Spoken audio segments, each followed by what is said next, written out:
Ben Franklin's letter to Lord Howe, July 1776. My Lord,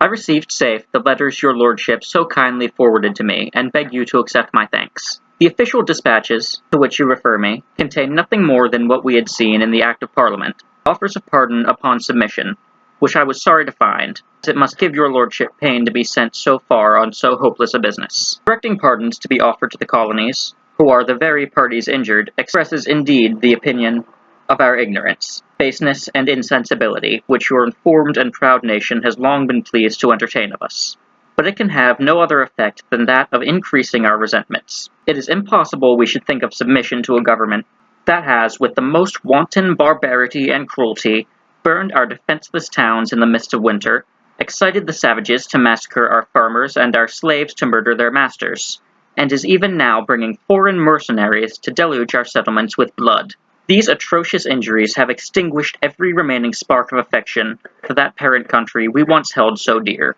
But were it possible for us to forget and forgive them, it is not possible for you, I mean the British nation, to forgive the people you have so heavily injured. You can never confide again in those as fellow subjects, and permit them to enjoy equal freedom, to whom you know you have given such just cause of lasting enmity. And this must impel you, were we again under your government, to endeavor the breaking our spirit by the severest tyranny, and obstructing by every means in your power our growing strength and prosperity. But your lordship mentions the king paternal solicitude for promoting the establishment of lasting peace and union with the colonies. If by peace is here meant a peace to be entered into between Britain and America as distinct states now at war,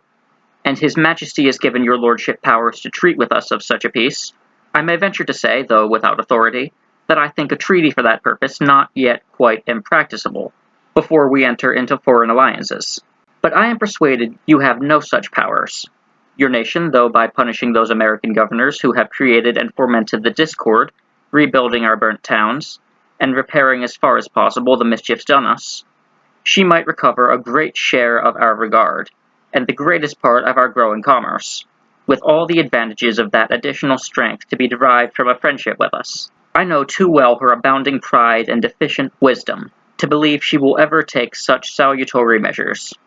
Her fondness for conquest as a warlike nation, her lust of dominion as an ambitious one, and her thirst for a gainful monopoly as a commercial one, none of them legitimate causes of war, will all join to hide from her eyes every view of her true interests, and continually goad her on in these ruinous distant expeditions, so destructive of both lives and of treasure, that they must prove as pernicious to her in the end as the Crusades formerly were to most of the nations of Europe. I have not the vanity, my lord, to think of intimidating,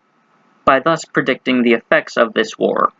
for I know it will in England have the fate of all my former predictions, not to be believed till the events shall verify it. Long did I endeavor with unfeigned and unwearied zeal to preserve from breaking that fine and noble China vase, the British Empire, for I knew that, being once broken, the separate parts could not retain even their share of the strength, or value that existed in the whole,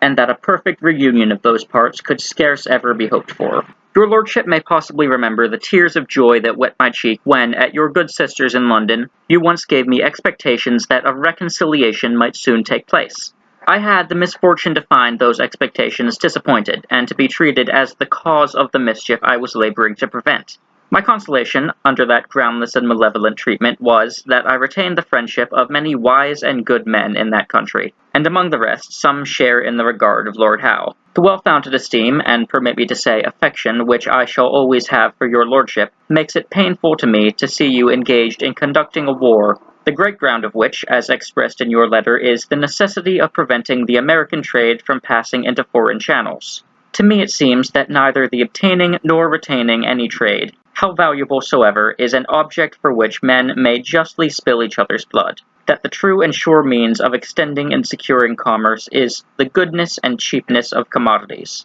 and that the profits of no trade can ever be equal to the expense of compelling it, and of holding it, by fleets and armies. I consider this war against us, therefore, as both unjust and unwise, and I am persuaded cool and dispassionate posterity will condemn to infamy those who advised it, and that even success will not save from some degree of dishonor those who voluntarily engaged to conduct it. I know your great motive in coming hither was the hope of being instrumental in a reconciliation, and I believe when you find that impossible on any terms given you to propose, you will relinquish so odious a command, and return to a more honorable private station. With the greatest and most sincere respect, I have the honor to be, my lord, your lordship's most obedient, humble servant.